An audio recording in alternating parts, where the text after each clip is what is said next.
record on this computer. They added a prompt. Okay, guys, hello, hello. This is Molly Gordon, and this is the monthly Wholeness Hangout for almost 2 years. I've been having these gatherings on the second Friday of the month. For the last 6 months or so, they've been at 11 a.m. Pacific time, 2 p.m. Eastern, 7 p.m. in the UK, whatever time that is where you are, basically at this hour. And I have guests, and we explore wholeness and well-being and what's up with life. And we do it from a variety of perspectives. I'm very excited today. My guest is Sandra Koenig. Sandra is a transformational coach. I met her at a 3 Principles related professional training. We may even have met at other places. I've lost track, Sandra. But I felt a connection. I was interested in her work. She's also a branding expert, and she has deep, deep experience in branding. And I thought, wouldn't it be interesting to look at how her branding work has evolved in light of the transformational work she's done and the learning she's done about what's going on behind the scenes in the human experience. And so out of that evolved this theme of branding as an exploration and expression of wholeness. And that might be where we go, and we might go somewhere else. Just warning you, I never know. But welcome, Sandra. I'm so delighted to be here, Molly. And I'm really touched that so many people are showing up today. Yes, and I've heard from many people who wanted the link to the replay. So we will be sharing that on the same page that where you found the link to join today. There'll be a replay, including the video and an audio that you can download. So. Great. So, great. Yeah, I had people reach out to me saying the same. Great. Yeah. So Sandra, what would you like people to know about you, about your work, as we begin this conversation? Well, I mean, thank you for such a lovely introduction. Hey, Susan. Sorry, Sandra. I had to do a shout out to Susan. And Joanne and Julia. And Jill. Okay, I'll settle down. Yeah, it's great. It's so delightful. So many people. I never quite know how to talk about this, but it's kind of what I am hoping to do with people when I do branding work with.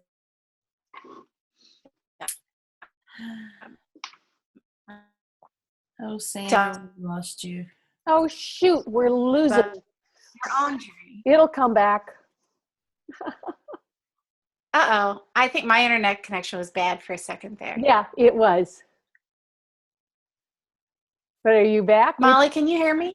I can hear you now, Sandra. We can't see you. Okay, great. Now we see you, we hear you. It's all perfect. Okay. Anyway, I'll speak anyway. Everybody's frozen on the screen for me. Okay. I spent 25 years or so working in design and creative direction, working on primarily branding very large companies. And at a certain point, I realized I didn't want to do it anymore because I had one of those moments where I realized I didn't really like my clients. I didn't feel good about the companies I was supporting. And at that point, I took a couple years off. I eventually decided to become a coach. And pretty early on in my experience of being a coach, I saw how I could bring coaching back into the branding conversation. And what I love about it is I feel like I get to bring all of me. Like there's a way, I thought I was going to turn away from all that experience I had in branding. And instead I get to use it all. And the reason I tell my own story is when I do the branding work with people, I like to look at what's really on offer. Like how could you bring all of you into your business? Not that you're going to overshare, but there's ways.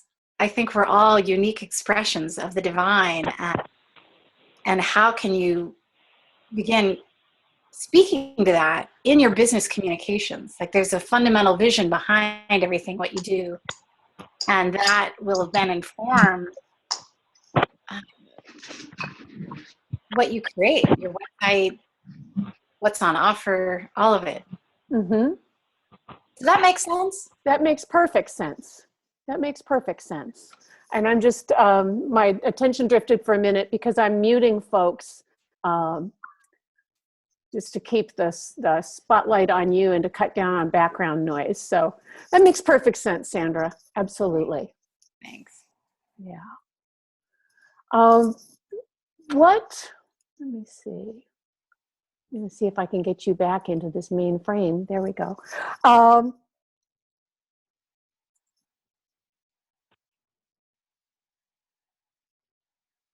So I love this idea of bringing all of yourself.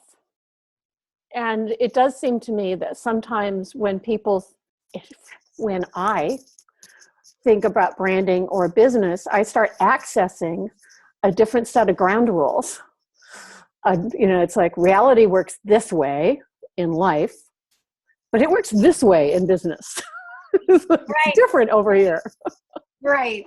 It's so true. And I think people often decide they want a business just like, say, Molly's business. And instead of seeing what it is that really wants to be created through them. Right. Like it's going to look distinctly unique for each of us. And that's kind of exciting. It's kind of the good and the bad news. Yes. I had this flash this morning just before we got started. I was headed for my pre-Hangout bio break. And what flashed through my mind was something like what you were pointing out. We are each unique faces of the divine. We're unique expressions of this common energy. And it seems like there's a way in which when each of us just tunes into our own unique expression, we do a better job of connecting and expressing the whole. Yeah. But when I try to reach the whole, when I try to match others, I lose my own unique expression. So it's like the way to the whole is through my just honoring my uniqueness and playing with it. Absolutely. Absolutely. Because I think behind, like, part of any brand, or like, maybe I should explain what I think of as branding. I think that would be great. What the heck is a brand? What the heck is a brand anyway? Like, it doesn't matter how big the company is or how small, but basically the brand is a vision for a business. It's some people might think of it as their mission statement, but I think of it as just a fundamental vision. And that vision informs everything you do, like what's on offer, who you might hire or collaborate with, how you communicate about what you're up to, what kinds of social media you do, what does your website look like? What does your logo look like? It's not just, sometimes people think of branding as their logo, but to me, it's a much, much larger umbrella. Mm-hmm. Mm-hmm. And for years, I saw that even when I worked with really big companies, often there's the person at the top creates the vision for the whole company. It doesn't matter how big. I've worked with major, major companies. It doesn't matter how big the company is. That person's vision informs everything. And when that vision is aligned with something much deeper inside of them, who they truly are, there's a different power behind what's created. There's a different clarity that comes through. They're clear on who to hire. They hire people that can line up behind their vision, that hold a similar vision. Mm. I mean, it's quite something to witness. Like, I didn't realize for years what I'd been witnessing. Like, I kind of always had a sense of which companies were going to make it, which ones were kind of off. And then when I learned the 3 principles, I think some folks here are in the 3 principles community, something got a lot clearer about what I've been witnessing in this deep alignment, even in big business. That's interesting. And so, I mean, not to bring it back to my work, but it's like I kept seeing that in the branding process, if you can find that alignment, it's just, you're going to come out the gate in a different way, much stronger. Mm-hmm. Like I see it in your business. You know, who you are really informs what you're up to. Yes. Well, and that might be an interesting jumping off point for the how-to of branding for folks, because I know that people can get caught up in the process of branding, and me too. And if I think about it as something that I need to figure out, nail down, formulate, I get caught up in my thinking, including my worrying, my comparing, all kinds of ideas. And what worked for me the first time around in my coaching business in 1996, and has worked for me since I've begun to shift in the last 5 years, is just to put it out there and discover what I'm up to and allow the articulation to emerge from that process. So I do think that articulating a brand is tremendously helpful. For me, it's been the result of a process of discovery rather than a figuring out or an analysis. Mm-hmm. I love what you're saying. I love what you're saying. Yeah. I completely agree that there's a way. Like I think of brands as living entities. Like it's an expression of you, whatever your business is, and it's going to change and grow over time. Even when I launched my website a couple years ago, and I every once in a while go back, and there's parts I still need to change, but I'm adding to it. I'm offering more things. I'm collaborating at times. You know, it what I'm up to is changing and growing, and that's reflected in all of that. Yep. I just want to, Jan made the comment, so your brand comes through deep grounding, your alignment with your values and who you really are. Does that sound right to you? You know, I don't know about saying it comes from your deep grounding, because I think you can have a beautiful brand even if you're not deeply grounded. Well, I guess it depends on what grounded means. You know, Yeah. inside the principles community, grounding has a particular meaning. Yeah. I think there's a way that you can let your own innate wisdom guide you in what you create. Yeah. Like whether or not you have a spiritual or psychological frame around that or to explain that.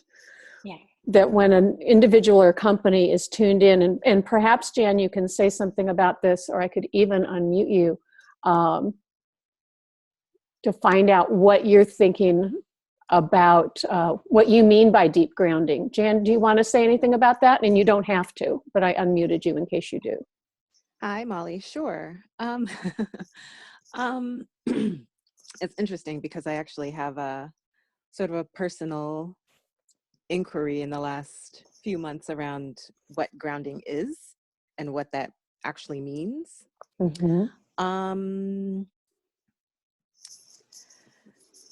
So yeah, I think for me it has to. I mean, I think it's. I don't think I'm saying anything different from what she's saying. I think I'm just the terminology. I think within the community is what I'm expressing through. Okay. So yeah, so it really is just sort of getting more clear on who you really are and allowing that to be expressed in everything that you're doing, including your business. Like you're saying, like there isn't that separation. Like you don't have your work persona and then the rest of your life. You know what I mean? Like I had that for a long time.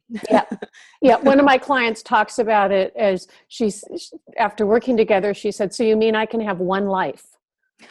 Yeah. Yeah, exactly. That's a great way to put it. I love that. Isn't that wwonderful? Yes. Oh my gosh, it's so amazing. Yeah. Like that your personal preferences actually matter. And I don't think I realized that, when I really started on this path of building a business, like I built a business just being myself and sort of not by accident, but I didn't know anything about marketing or anything about business or branding or anything. And then it's almost on this journey of, trying to learn about branding and marketing and business, I sort of went backwards because I started doing all these things that other people were doing or saying that I needed to do, even when it went against what my deeper wisdom was telling me. Like, no, you don't need to do that. Like, actually, you've been quite successful doing it the way that you've been doing it. And so, it's like, how can you deepen that or, deepen your experience of that or leverage it in a way so you can reach more people. Mm-hmm. But you don't have to put yourself in a box and then do what somebody else is doing in order to be quote unquote successful, Absolutely. Yeah. So it's been an interesting journey. Yeah. Something popped into my mind about grounding. There have been times when I've understood grounding to include certainty. And for my brand and for me in life, I just realized that part of my brand is uncertainty. There's a lot of, I don't know. I wish I understood this better. Sometimes this makes sense, sometimes it doesn't. Mm-hmm. But there's a lot of, at the same time, there's a sense of conviction and meaning in my understanding and in my grounding. But I just realized sitting here this morning, Jan and Sandra, that I used to think grounding meant certainty. This is the truth. I got it.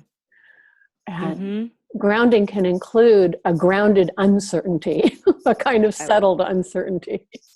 Love that. Well, thank you, Jan. That was very rich. Thank you. I just love what you're both saying. Like, I think that in any brand, there is like the future is unknown, like where we're actually heading in our business, what we're creating. Like, there's just a truth in that. Right. And it seems that if one of the ways that I see people get stuck in branding or any kind of marketing, I was talking to somebody about, or business thing yesterday about pricing.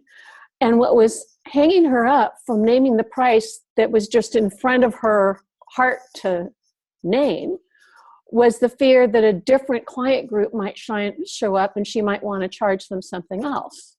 And my remark to her was then, so in that case, you might say, oh, yes, the price on my website is for X, Y, and Z, and you're in A, B, and C, and this is that price. I can do that? Yeah, you can do that. You can change your mind. You can make it up. You can do what you want. It's your business. And it's tremendous relief when you realize that, I think, right. That you're in charge. You don't have to do what anybody else is doing, or doesn't need to look the same. Mm-hmm. For some reason, Coca-Cola comes to mind, which is, a massive, massive brand. But it just somehow the image of that brand and the vibe of that brand over the years from, I don't know, was it the 70s or 80s with the buy the world a Coke feel? Mm-hmm. That brand has evolved and the positioning has evolved somewhat over the years. And yet there's a way in which that evolution has felt reasonably seamless. And even as I say that, what occurs to me is, who cares if your brand evolution isn't seamless? It's still yours. Right. Yeah. If something radically changes, your business and the expression of your business can change right along with it. Absolutely. So I often go ahead. Sorry. I was going to say, I often use Apple Computer as an example of kind of a personal expression in a big brand. Like if you get to know a bit about Steve Jobs, he at one point dropped out of college and he was studying typography. He was studying calligraphy. And a lot of people believe that's why with the advent of the Mac, there was such a focus on design and fonts. It was the first time that the computer became really useful in the design world. And that was always a focus with Apple Computer. I mean, there's lots of personal expressions of jobs in what Apple's actually up to. Mm-hmm. Yeah, absolutely. Another note from MM. When developing your brand, how much input did you seek from others? For example, do you recommend as a starting point finding out how people already see you, or do you ignore outside perspective and start with what you want to project?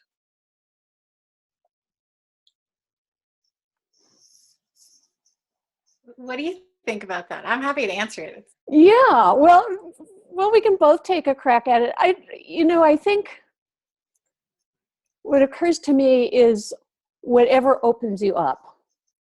If consulting others closes down your thinking about who you are, or constrains it, or creates static noise in the signal, then just don't go there. Because sometimes it does that for me.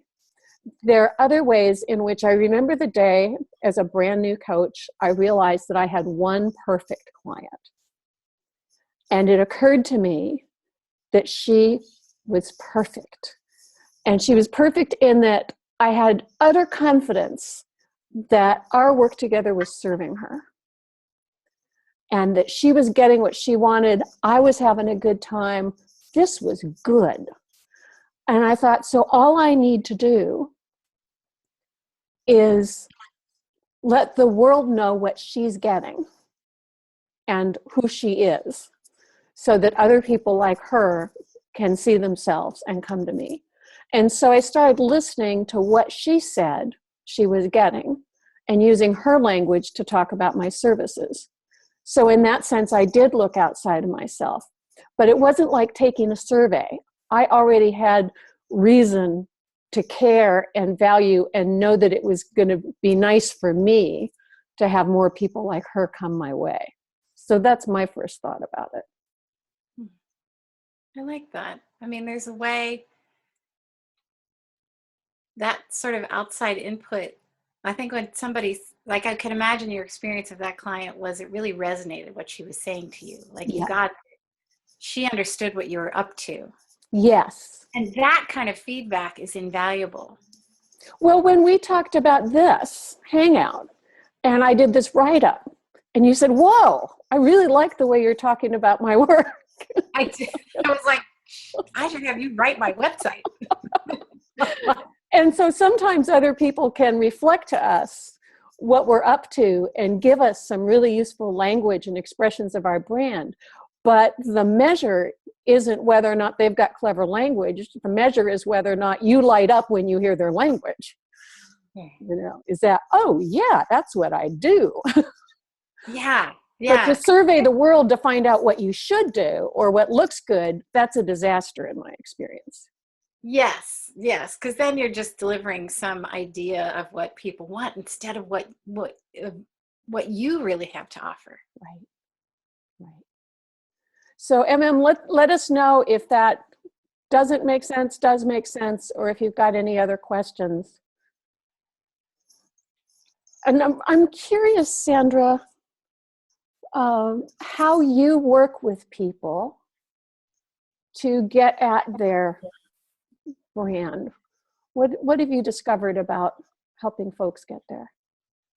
One of the things I do in one-on-one work or in groups, however I work with people, is I have them do pretty extensive what we'd call intake in the principles. But I ask a lot of questions about people's lives, like say, to name the top 10 events of your life and to kind of look at what those events point to about you. Say, I don't know, like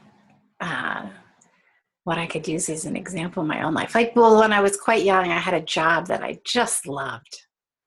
And it was a very high profile job, but that wasn't what I loved about it. It was who I worked with.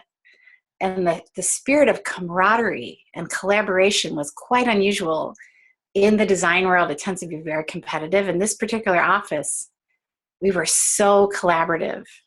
And this was an extraordinary experience for me, to work with people who are really brilliant at what they did and also just completely give away their ideas. Like, we just supported one another in a very wholehearted way. That was really important to me. And it points to some things that are really important about me and my kind of values, I guess you could say. Yeah. There are moments like that where you start to see who you really are at a deeper level. And it's part of the way I work with people. Like, when I'm working with people on their brands, like, I'm all in there. Like, I'm going to give you all my ideas. Like, that's just who I am. Like, let's make this really cool and really great. Mm-hmm. And that's the correlation between kind of the story and how I show up. Absolutely. Does that make sense? Yes, that makes perfect sense. I love that. I love that. I'm reminded of my first website, and I'm just going to keep giving examples from me because I know them. No, that's great. And also because a lot of them are not standard ways to build a business. And in the beginning, in 96, 97, 98, I had a lot of time, brand new fast computer, and not very many clients. So, and I loved the computer, and I was discovering the internet. So I built my own website, and I built a library section. I love to read.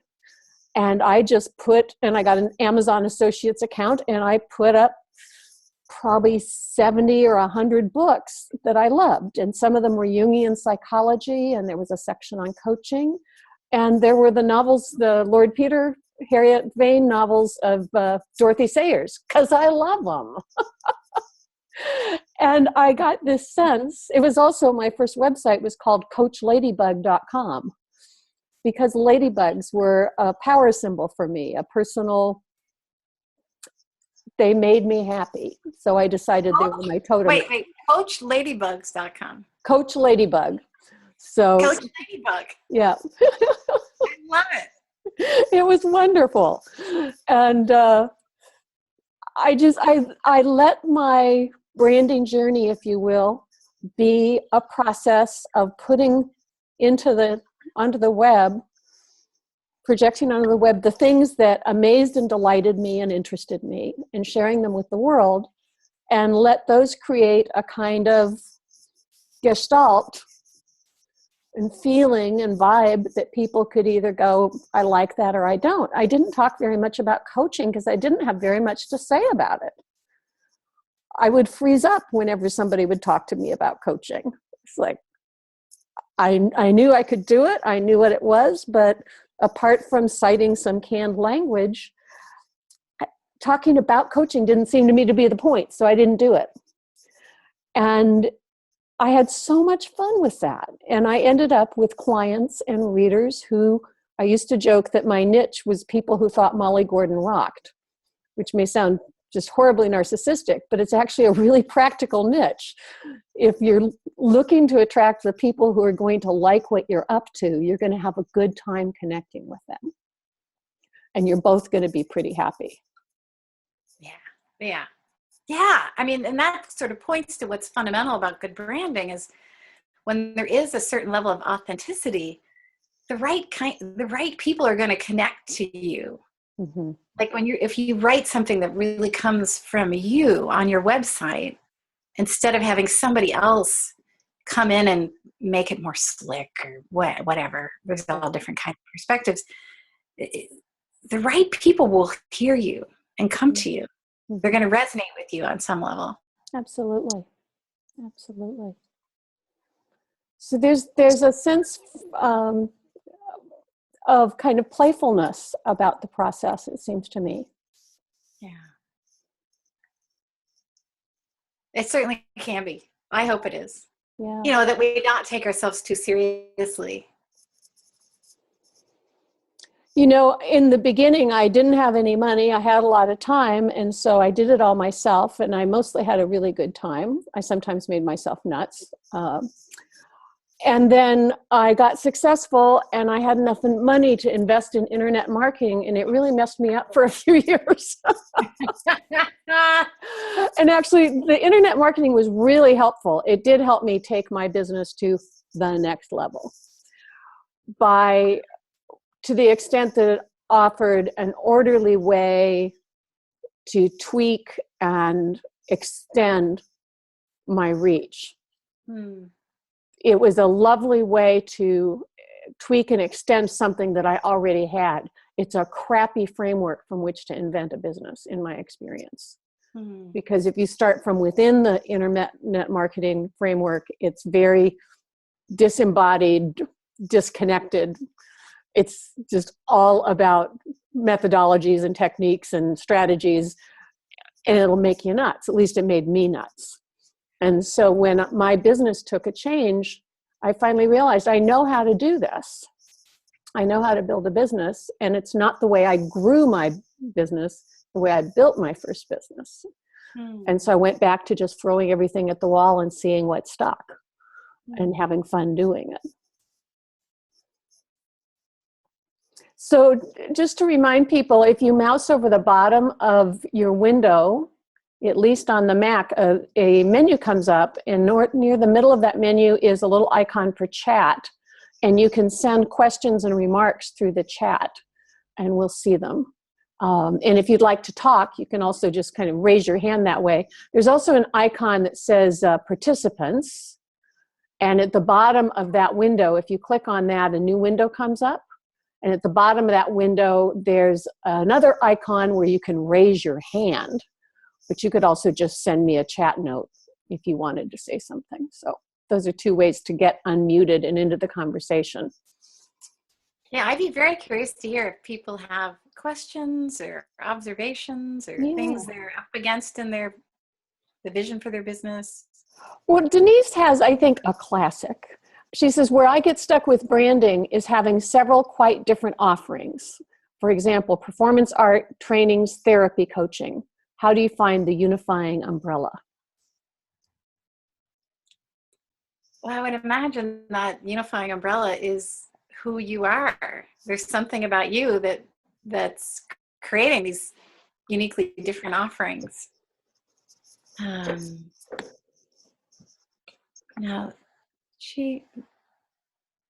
let's see here. I was just reading her question. Would it be possible to unmute her and talk to her about it? I sure would. Denise, I've unmuted you if you'd like to talk. Okay. Can you hear me? Yes. Okay, great. Hi. Hi. So I'd love to hear a little more about those offerings. Tell me again in your own words. Okay. So I think what has always challenged me is just there's a side where I do like comedy. I'm totally a crack up, and I love to do sort of transformational comedy. But I also have worked in cancer for 20 years and, have just a very serious side too. And then I do some trainings in motivational interviewing, which is a counseling technique where you really empower people and learn how to not jump in and fix things too early, but trust their own wisdom. And I do some intuitive work, so there's all these different things. I think if I think about like those 10 stories of your life, there's a strong divine theme, there's singing to God from trees as a kid, or, so it just, I think I've struggled with that. There's a very potent inner self, but how do I bring that out to the world and in a way that they're going to do more than laugh and walk, Anyway, for a time there, I tried to work through the performance side. So, and that, I think people really got lit up with the performance, and they would tend to feel, oh, I can do that too, or it would like sort of ignite them or inspire them to do what their soul was longing for. Mhm. So that's some of the stuff. Well, I mean, I just want to say, like, one thing that's fascinating about somebody like you is because you do allow yourself to have these different expressions, it also gives other people permission for that. Mhm. And there's a way, like, I would imagine you have tremendous depth. Like, if you can go from all that humor to all that seriousness, that there's a way you can talk about that breadth of, um, I don't quite have the right word, but just kind of who you are. It'd be a longer conversation with you about how to exactly talk about that. But that there these different things you love that are creating these different expressions. And they're not disparate. They're all coming from you. I'm thinking, yeah. I mean, I have a little bit of the same thing going on with myself. Like I still do a little bit of design work. I do a lot of the brand coaching. And then I also am a transformational coach. And they're kind of distinctly different things. Yeah. Well, we have some similar backgrounds because I've got therapy coach training and also dance therapy training. So expressive arts is in there. And, I think that's been a challenge, is that the art side is what really feeds me and what lights me up. But the times I tried to make a living, didn't quite work. So I've come to peace with that. Or, for a while there, I dropped out of art, but I can't do that. So, yeah, it's just kind of how, there's a way that you want to also be responsible to what people need, and what do the clients need? What does the world need, Well, and it's sort of like, what does the world want from you? Like, I love to paint, but I've never made any money off of painting. Right. And my friends want more comedy, but, do they come to all the shows? Well, Yeah. so, And there is some balance between like what some people would call the market, like what does the market, right. and what do you have to offer? Because it's sort of like when I first became a coach, I thought I was so happy to turn away from the world of branding. And I was really fed up with what's called greenwashing big companies. And that's essentially what I was really well paid to do. When big companies are rebranding, usually something kind of horrible has happened on one level or another. Right. And after I'd been in practice for a while, I met this guy from LA, and he asked me for some branding advice. And he asked me what he could do for me. And he's a very successful executive coach. Whoops, we're losing you. And there we go. He asked me what I was already doing for years and years. And he was like, well, how could you bring coaching to the branding conversation? And I was just like, I'll never do that. Absolutely not. And within a week, I got this kind of whole insight into how I could do that. And this brand coaching thing I do was born. And very shortly after, somebody contacted me, and it was the exact thing that she needed. And it feels like it's got a life of its own. And the longer I do it, I have more passion for it because I see a lot around this particular thing. So it sounds like a willingness to experiment was in there. Yeah, and I'm always learning stuff. Everybody I work with, I learn something from. Something deepens. I see more around it. But it feels like it's got a life of its own. And if I go into my head, what did I actually want to do? I just wanted to be a transformational coach. Well, that's still on offer, but it's definitely not where I make most of my money. Well, someone else pointed that out to you, Sandra. It's like sometimes it's so hard to see our own. But I was just like, no way in hell, I'm not doing that. I refuse, Right. And I knew he was onto something because I had such a reaction. It's often a tip off. Yes. Thank you. I mean, I know my own process well enough to know, when I do that, I'm in trouble.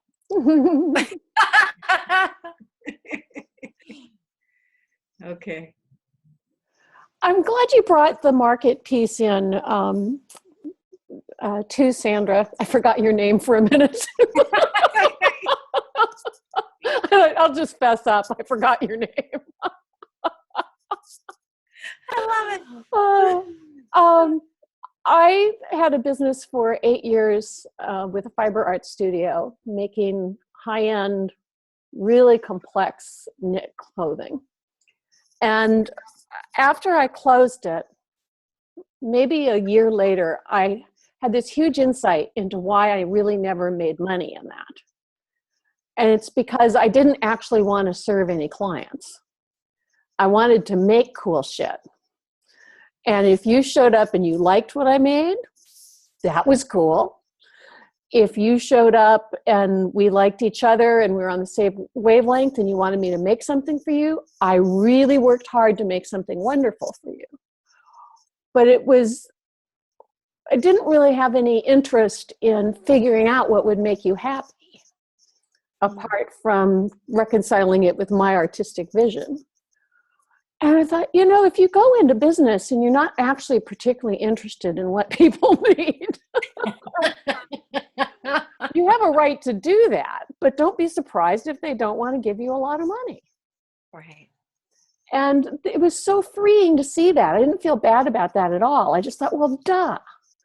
And when I got into coaching, there was a perfect intersection between truly wanting to serve people with the work and being curious about how I could serve them better, and my own delight in doing it.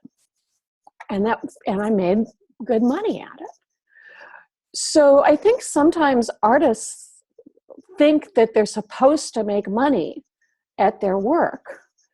And I can understand wanting to, but there isn't actually a supposed to about it. You have the freedom to design an income separate from your art passion. And, apart from getting into complex economic theory about how our economic system does or doesn't value the arts, there are just lots of ways to put together a living, lots of ways to compose a life. And it's interesting because now knitting is part of my brand. My wall of yarn is often behind my videos. There's a way in which that artwork is part of my persona and a subtle part of my brand and my life story, but I don't make money from it directly. Yeah, well, same for me. I mean, I have this whole wall that's covered. None of this is mine, but I have this whole wall that's just covered in stuff. Yes. And Wonderful. just because I love to be surrounded by art. Yeah. I love to create it, but it's not how I make a living. Yeah. So we've got a couple new things in the chat. Julia, I like the idea of branding being a vision, and I see how the top 10 in your events in your life provide info about who you are, and I don't understand how to get from there to a sense of brand. Yeah, well, it's not just you start there, but that's a place to start kind of excavating, because often, and a good coach can help you with this. People don't really have a sense of who they truly are and what really matters to them. They might have an idea, somebody was recently talking about these concepts of kind of the big self and the small self, and I'm not sure I love those analogies, but like the part of us it's more of ego has one idea of who we are. And I tend to see when I'm working with branding with people that we kind of get to know ourselves, that small self, in one way or another. Either we think we're better than everybody else or we think we're worse. There's kind of like these two stances. And that's not the truth. That's not what we're looking at. We're looking at something else that's more fundamental, that's been with you your whole life. It doesn't have anything to do with it. It's kind of like it's influenced by your persona. Like there's pieces of you that are really real. Like for me, just in this lifetime, I'm a woman and my orientation is quite visual. Like I love the visual arts. And, things like that are just kind of fundamental to me that carry through. And I think each person has things like that. I mean, clearly, we all have a gender. That was kind of a bad example.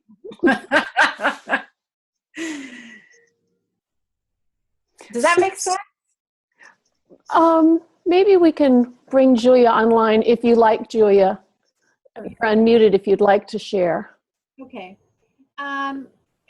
I do get, I actually think I have, because I do a lot of personal work, a fair idea of who I am. I just really don't, I don't have a concept of how I go from there to how I put that out, how I phrase that, what that looks like. It's sort of like there's a disconnect in the middle there. So what do you do for a living? I'm a spiritual coach. You're a spiritual what? I cut out for a Coach. second. Coach. And then I also make essential oil blends for subtle energy purposes. And those two actually go together well. I would imagine. So, and why are you a spiritual coach? Why is that? Okay, the quick answer is I've been other things, but I don't know how to be anything else. It's because I love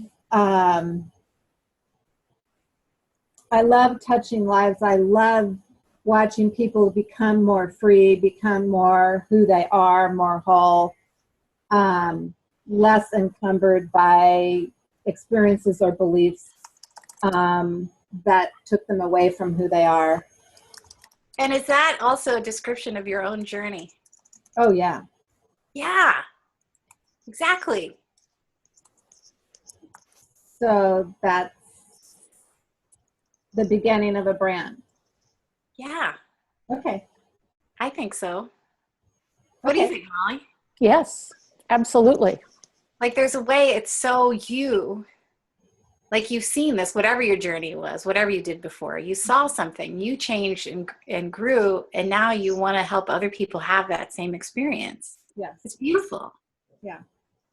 I mean, one of the things I used to always say when I was just doing branding as a designer was my favorite clients were the people that were incredibly innovative, kind of the thought leaders, the change makers. I just always got a big kick out of working with them. But once I learned the 3 principles, I don't know if you all know this, but it's something that's really changed my life and rocked my world.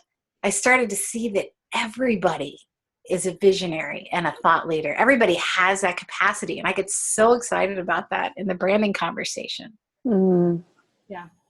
And like what you're pointing to, that's where you're a visionary. That's seeing that, how that can happen. Okay. Okay. That really helps. Thank you. Right. You're welcome. And maybe we should do a sidebar, Sandra, about the principles, because we've referenced them a few times. I know there are a number of people in the group that are familiar with them, and there may well be a number of people who aren't.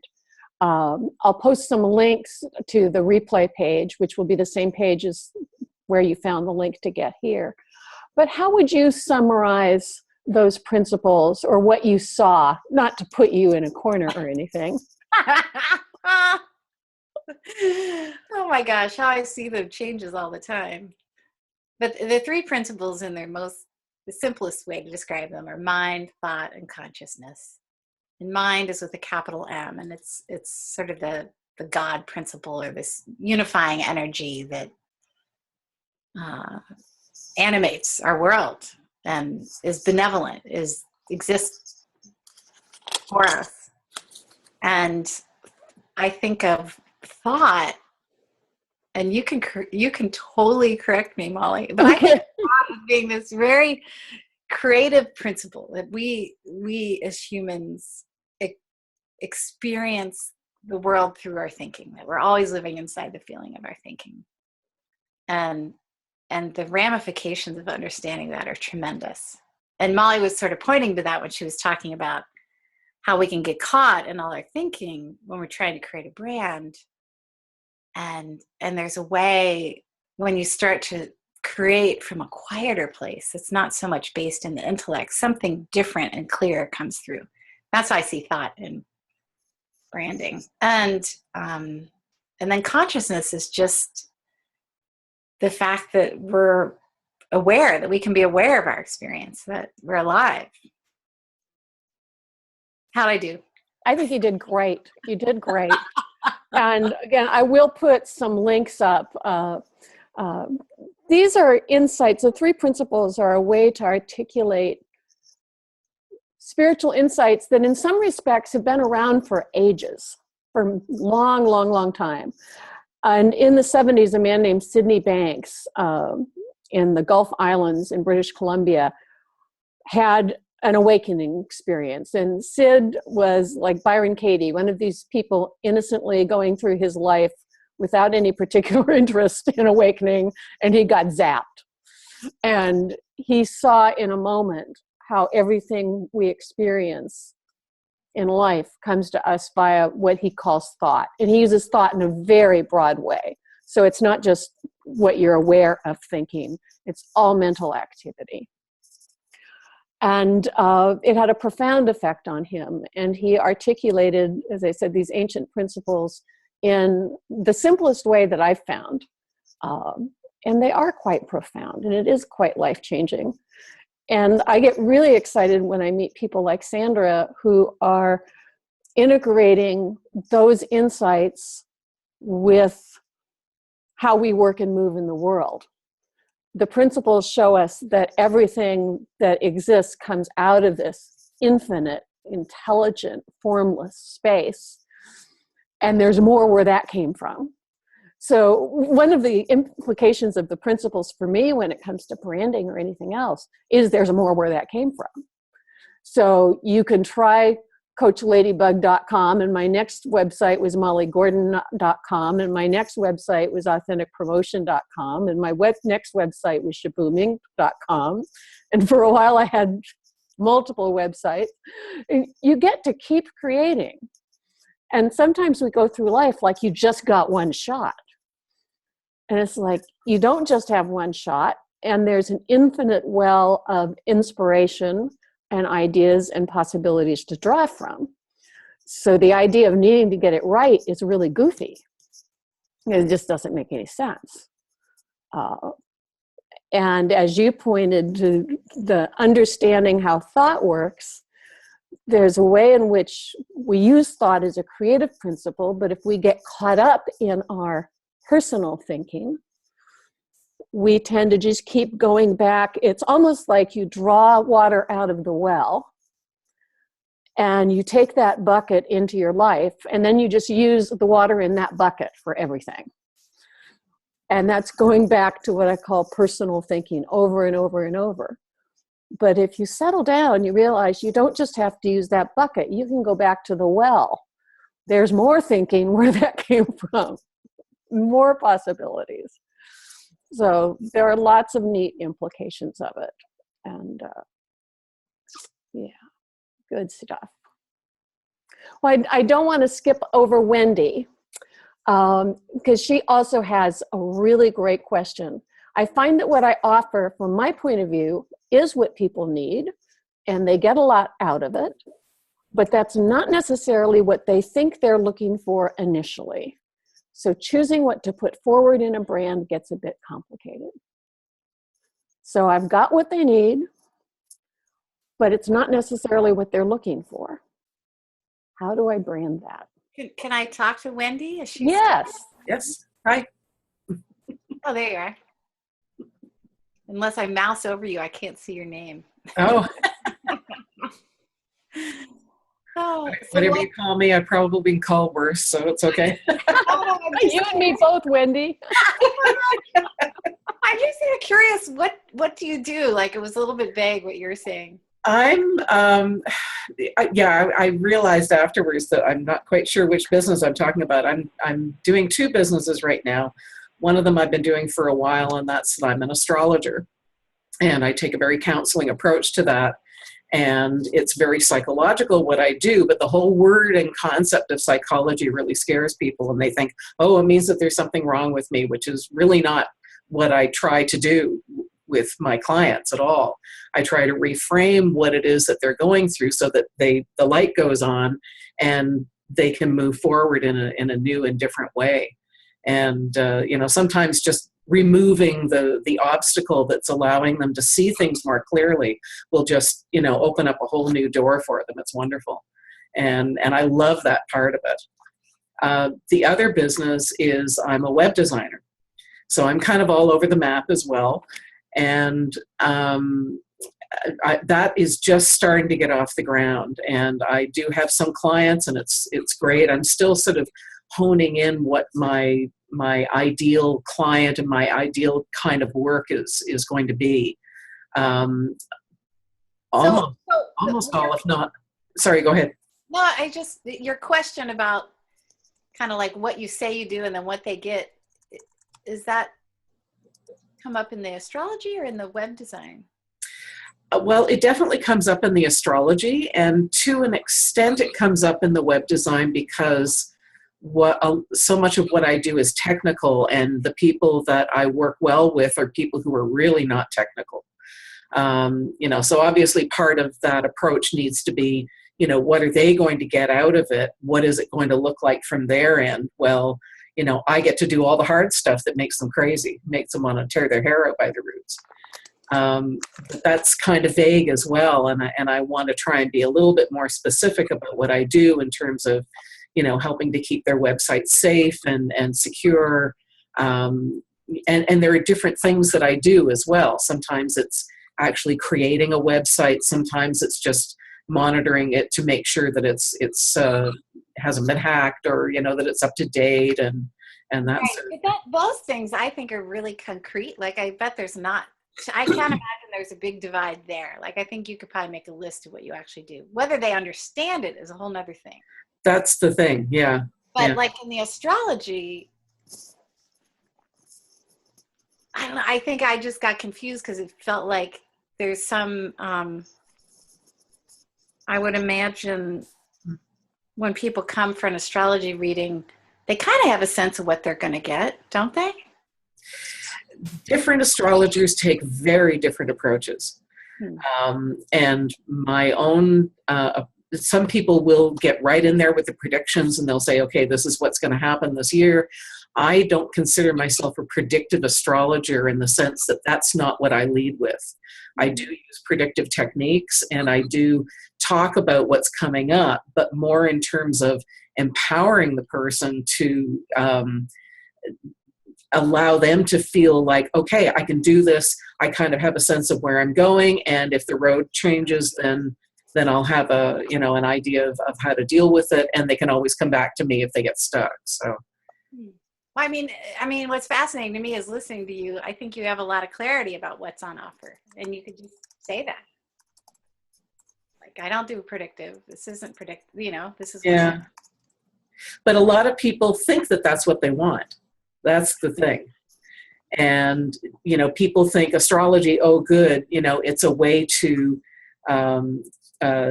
take a shortcut through the twisty roads and find my way to the other side more easily.